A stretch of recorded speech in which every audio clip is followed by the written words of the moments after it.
Good morning, everyone. Still morning. It feels like it could be the afternoon after everything that we have seen.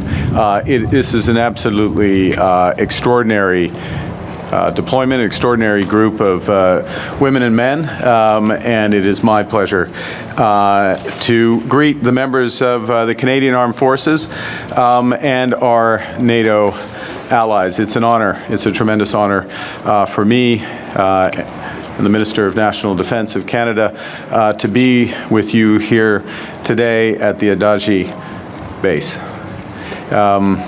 The Minister and I have just come from a trip where we've been in Riga, in Berlin, in Warsaw, and Kyiv.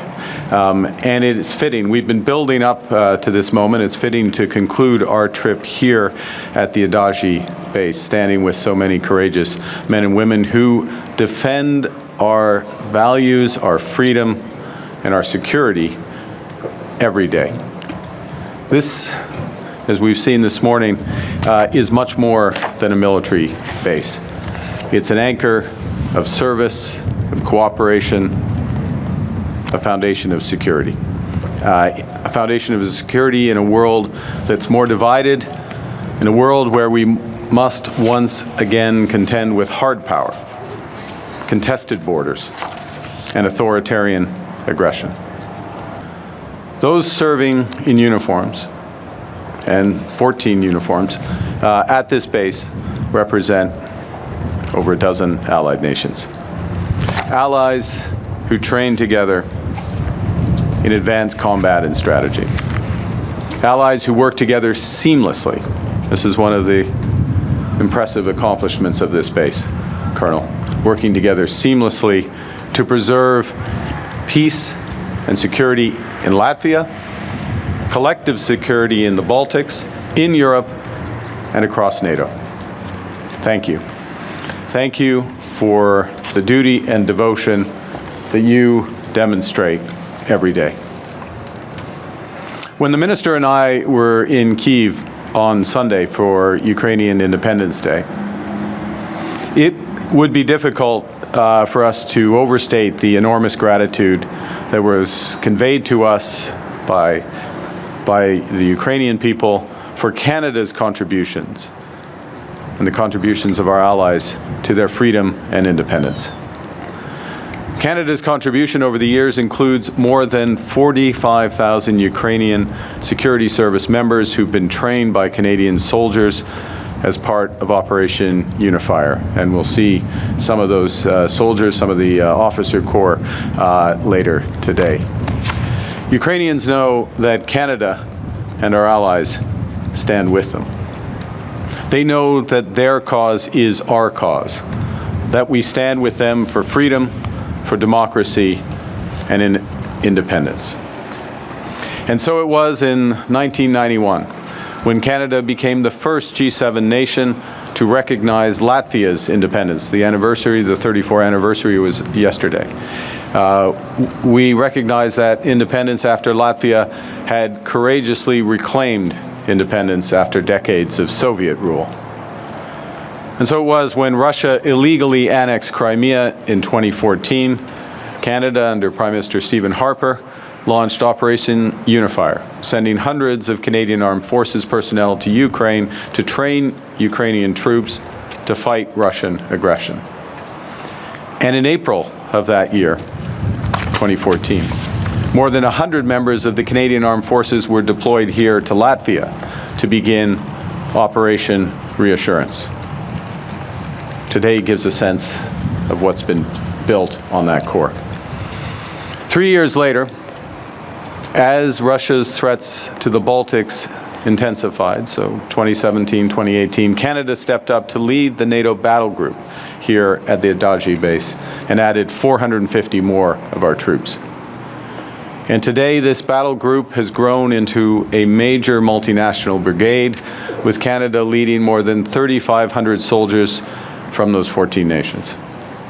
Working together, soldiers working together to deter and defend against Russian aggression on NATO's eastern flank, and to fortify our shared defense by air, by land, and sea.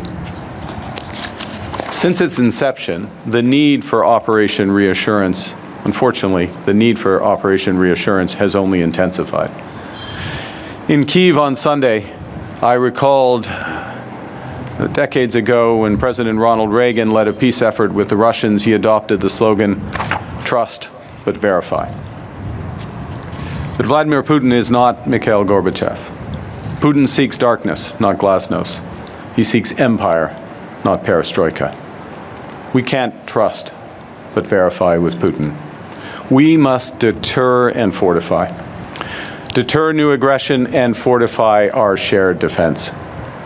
And that's why yesterday the Minister and I announced the extension of Canada's Operation Reassurance for another 3 years.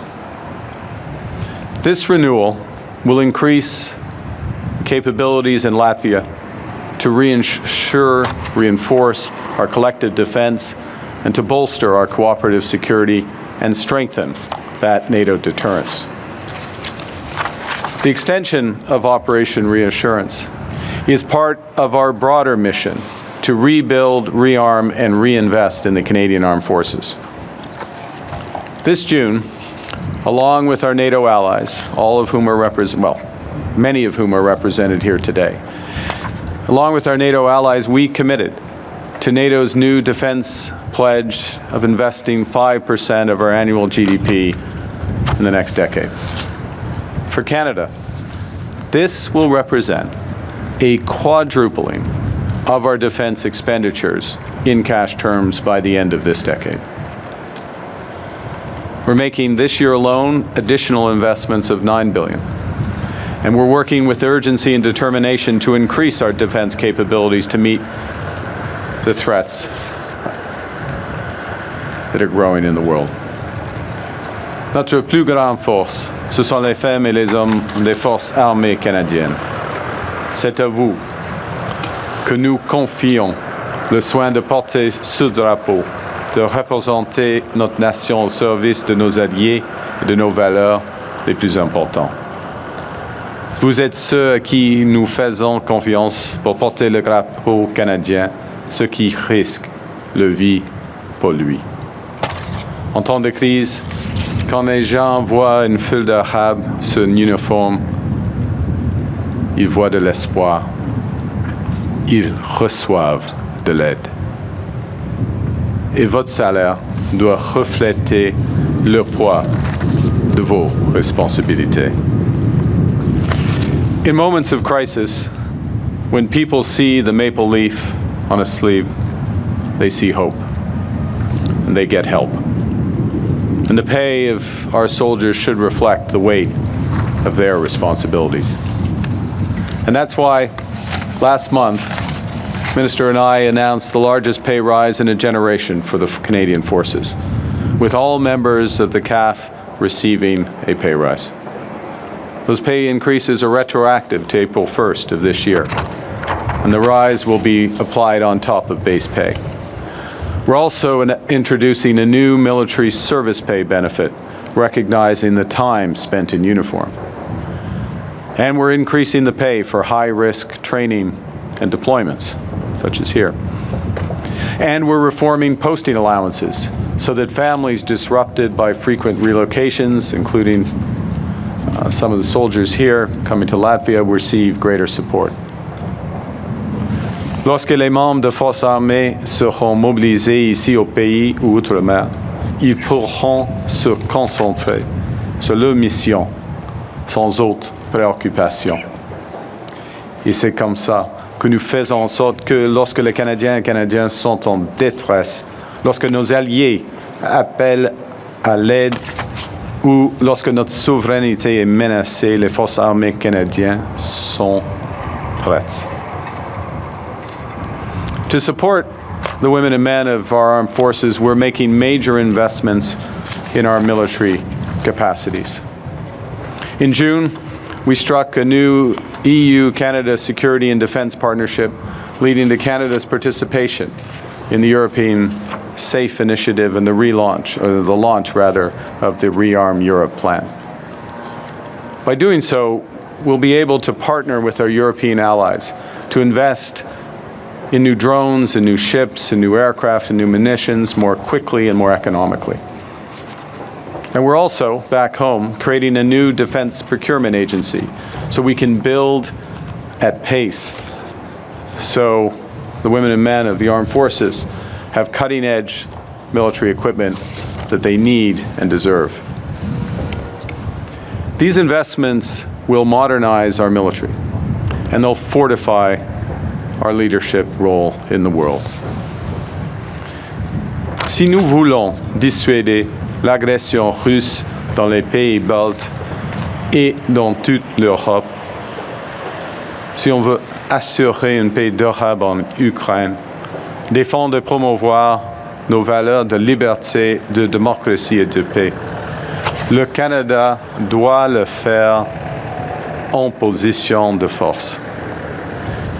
En bref, si nous voulons un monde plus sûr, nous avons besoin du Canada plus fort. Because if we're going to deter Russian aggression in Latvia and the Baltics across Europe, if we're going to secure a lasting and more durable peace and security, if we're going to defend and advance our values of freedom, of democracy and peace, Canada must do so from a position of strength. In short, if we want a safer world, we need a stronger Canada. And so it's the service of the women and men behind me and those that they represent. It's their service and sacrifice that makes Canada strong. As we confront the challenges facing the world at this hinge moment in history, Canada's leadership will be measured not only by the strength of our values, but also the value of our strength. This is the strength on the very front line in the struggle between authoritarianism and democracy, between freedom and fear. And in no small part because of their service, your service and sacrifice, this is a struggle that we will win because we are stronger together. Thank you very much. Merci beaucoup.